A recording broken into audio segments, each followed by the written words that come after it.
Fil-qalba kummerċjali ta' Taslima s-sibt filgħodu, il-kandidati Laburisti li ser jikkontestaw l-10 distrett, akkumpanjati mid-deputat Prim Ministru u deputat mexxej għall-affarijiet tal-Parlament tal-Partit Laburista Chris Fearn, żaru diversi stabbilimenti slimiżi li laqgħuhom bidejhom miftuħa.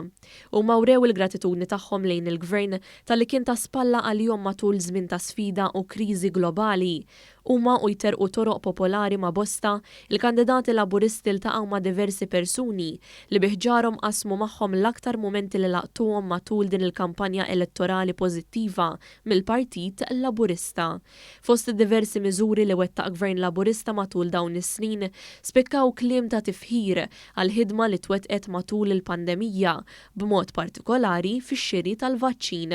B'sens ta' kburija bosta sqarrew li ħadu d-dożi kollha tal-vaċċin kontra l-COVID-19 biex flimkien nipproteġu lill-komunità.